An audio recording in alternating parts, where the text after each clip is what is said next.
नमस्कार। आइए हम कुछ चर्चा करते हैं कोरोना महामारी के बारे में, जो आज हमें और सारे संसार को झकझोर कर रख रखी है। ऐसी महामारी हम में से किसी ने भी शायद पहले कभी नहीं देखी। हिस्ट्री में सुना गया है कि 1817 में एक महामारी आई थी, उसके बाद 1918 में स्पेनिश फ्लू आई थी, जिसमें 5 करोड़ से ज़्यादा आदमी की मौत हुई थी। ये कोरोना महामारी थी जिसको WHO ने नाम कोविड-19 दिया है।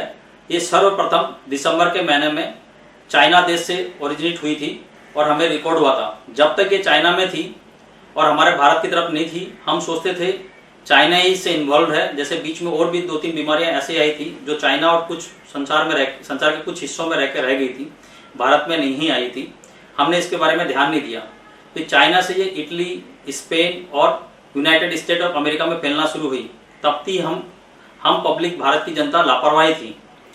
पहली बार फरवरी में केरला में पहला केस कोविड-19 का भारत से डिटेक्ट हुआ। असम प्रांत फिर भी अछूता था। फिर धीरे धीरे अन्य प्रांत धीरे धीरे इन्वॉल्व होने लगे और हमें भारत में चेतना जागृत होनी शुरू हुई और असम प्रांत फिर भी अछूता था। महामारी के विषय में देखते हुए फिर 25 मार्च से हमारे माननीय प्रधानमंत्री श्री नरेंद्र मोदी जी ने लॉकडाउन की घोषणा की, ताकि बीमारी आगे से आगे न बढ़ सके। अब इसके बाद लेकिन अभी तक देखा गया है कि संसार में 2 करोड़ 20 लाख से ज़्यादा कोरोना से प्रभावित रोगी हो चुके हैं और संसार भर में 7,77,000 मौतें अभी तक डिक्लेयर हो चुकी हैं। भारतवर्ष में भी अभी तक इस कोरोना जो कोविड-19 के नाम से जाना जाता है, 22 लाख से ज़्यादा रोगी प्रभावित हो चुके हैं और कम से कम 52,000 डेथ इससे हो चुकी है। जैसे कि हमारे माननीय प्रधानमंत्री ने 25 मार्च को लॉकडाउन डिक्लेयर किया, ये करने के लिए कि भारतवर्ष में बीमारी की तीव्रता कम हो और कम से कम लोगों को फैलाए। इस हिसाब से हमारा लॉकडाउन 1, लॉकडाउन 2, लॉकडाउन 3 हुआ और फिर भारत सरकार ने हर स्टेट को अपने हिसाब से लॉकडाउन को कम या ज़्यादा करने के लिए दिया। लेकिन क्या ये लॉकडाउन ही सारी समस्या का हल है? इसका और कोई दूसरा हल नहीं है, क्योंकि लॉकडाउन से हमें क्या फ़ायदा हुआ? लॉकडाउन से हमें एक फ़ायदा हुआ, हमारी हेल्थ केयर सर्विसेज इम्प्रूव हुई, हमारे में जागरूकता थोड़ी डेवलप हुई। लेकिन उसका दूसरा नुकसान ये हुआ कि इकोनॉमी डिस्टर्ब हो गई। हर आदमी ये डरने लगा कि मेरे को कोरोना तो नहीं, एक मानसिक भय फैल गया हर आदमी। और हम अगर डॉक्टर को देखें तो डॉक्टर के पास कोई भी आदमी आता था, पहला क्वेश्चन ये पूछता था कि मेरे को कोरोना तो नहीं। किसी को भी सर्दी, जुकाम, बुखार हो जाती तो उसको लगता कि उसको कोरोना हो गया। आदमी छिप के रहने लगे, डॉक्टर या अस्पताल में सेवा लेने के लिए नहीं जा रहे थे। उससे भी बहुत नुकसान हुआ, क्योंकि हर बीमारी, हर सर्दी, जुकाम, बुखार कोरोना नहीं होता। इसलिए ये देखा गया कि अब हमें आगे बढ़ना पड़ेगा। लॉकडाउन ही हर समस्या का हल नहीं है। लॉकडाउन इस महामारी का अंत या हल नहीं हो सकता। लॉकडाउन से इसकी तीव्रता हमने देखी कम हो सकती है और कम हुई भी है। उतार और चढ़ाव, हर महामारी प्लस कोविड-19 के भी 2 पहलू हैं। जब तक जड़ से समाप्त ये ना हो जाता या इसकी वैक्सीन डिस्कवरी नहीं हो जाती, तब तक ये कभी भी तेजी से फैल सकता है और हमें इसके बारे में अपना ध्यान रखना पड़ेगा। अब अगर हम बात करें अपने प्रांत असम की, मार्च अप्रैल के महीने तक हमारे पास मुश्किल से 33-35 केस थे।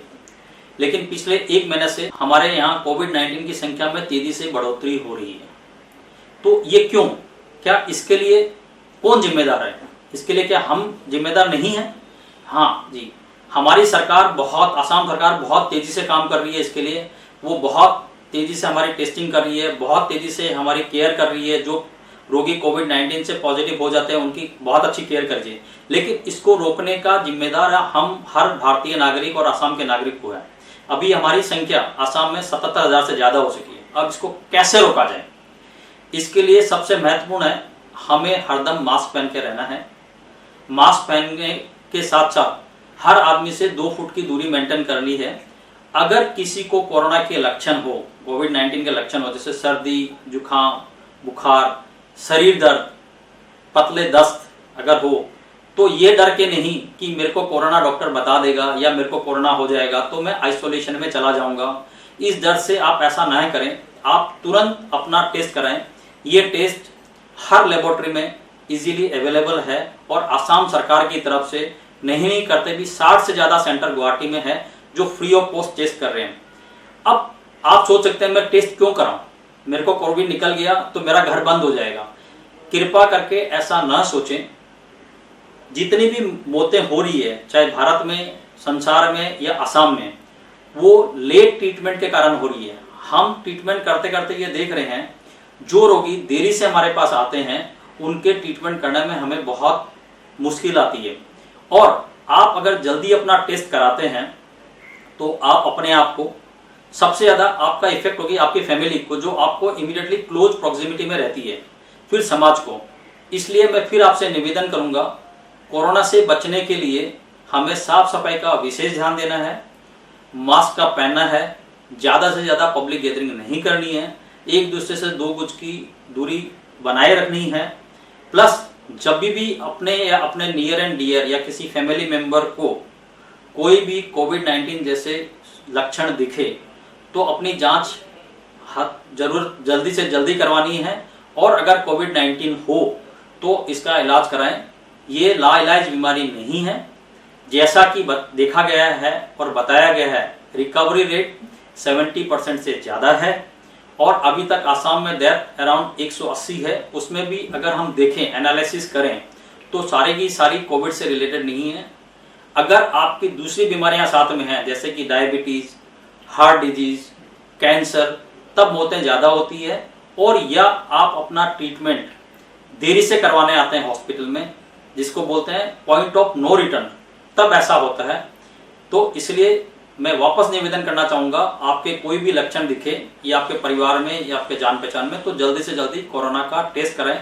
इससे आप अपने आप को, अपनी फैमिली को और अपने समाज को बचा पाएंगे।